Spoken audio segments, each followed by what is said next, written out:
Okay, so who here's a Harry Potter fan? Okay, so after that. So those of you who know Harry Potter, have you ever wondered the first movie, The Philosopher's Stone, if it's actually indeed real? No? Oh, well, according to folktale, the Philosopher's Stone, or the Sorcerer's Stone as known in America, is actually indeed real. It actually derived from an origin of alchemy. So you might ask alchemy, why is alchemy so important to us? Well, alchemy pretty much is making its way into our generation, but later on I'll get more into detail. Now, I being a Harry Potter fanatic, a demonology aficionado, and a microbiome major, not only does it spark my interest, but knowing that it's part of my major, I kind of need to know a little bit more about it. So learning about the Philosopher's Stone not only will give us more of an insight of what it is, but how it will benefit us in the future. Now first I'll be giving you a little bit insight about the history and background about alchemy and the Philosopher's Stone.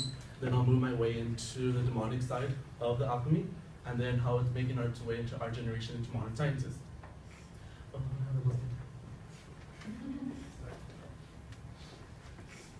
So yeah, back to alchemy. Now, has anyone ever seen the sign? No? Okay. It's kind of relevant to the Harry Potter sign, the Death of College, but that's just a coincidence. There's not really much research that's been done on it. But according to the Lloyd Library, it was the start of the interaction between nature and humans. So according to back in their time, it was between the findings that the philosophers did. It was called to be magic, or pretty much now that we know it, alchemy was pretty much the start of chemistry. So alchemy was the start of chemistry as we know now, but back then it was called as magic, hence it was in the Harry Potter film as the magical. Now the subject of magic is called chemistry, but also alchemy is known for something else. It's called for the Philosopher's Stone.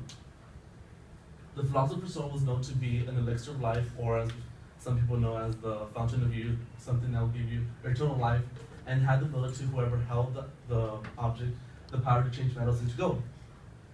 Not only one person to this day, according to folktales, has been noted to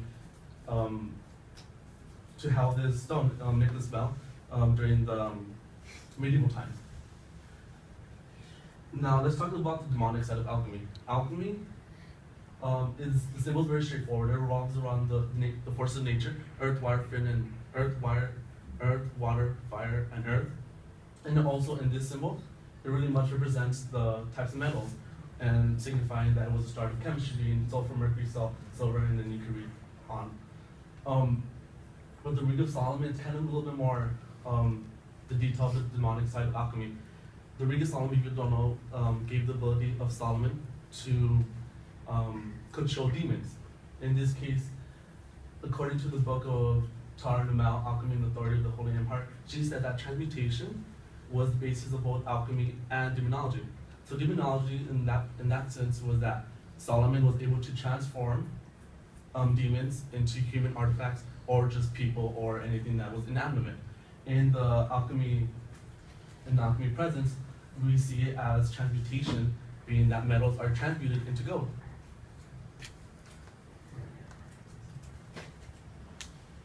So now, over time, alchemy has been decreased, and there hasn't been much talk about it. But in recent news, according to the Michigan State University, microalchemism has been proven to be correct. So alchemism, that was once a sense of just false. It was just like, oh, just a story. It's not real, just a myth, or like a Harry Potter. It's just a fiction. It's actually now to be proven correct. But alchemy isn't in the transmutation that is metals into gold in that mythical way. It's more of a science generation. According to the Michigan State University, they were able to combine or interact resilient bacteria with forces of gold, so like little extractions of gold, to create 24 carats of gold. So does it kind of represent alchemism and the Philosopher's Stone and transmutation? I think yeah, but a lot of people are pretty much just saying it was false. It was just that chemistry was the basis of it, and it's also known as fool's gold. Now that we know a little bit more about the history and the background of alchemy, we are able to learn that we're able to give, it gives us more of an insight of alchemy, so later on in the future, when it does come into our generation, we're not really much scared of a new word, because alchemy pretty much for a lot of people, it's kind of nerve-wracking, and once you bring in demons, a lot of people are like, oh, well, it's against religion and all that, so people get a lot scared. So I did talk a little about the history of alchemism and how it became to be, and how Nicholas Flamel was the first to find this stone. And then I talked about the demonic side, which is, for some people, it's kind of being that it's false, demons don't exist. And then third, I talked about how in our generation we were able to confirm that alchemy is in fact a real thing, but not in the sense that they thought it was back then. Now, we were able to prove that alchemy was indeed correct now with this 24 karat gold. What about the seal of Solomon? What if later on we were able to confirm that the seal of Solomon is indeed correct? Maybe the person right next to you is actually a transmuted demon that was able to be transmuted with the name of Solomon. But that's like a whole genre, so we'll leave that to another stage.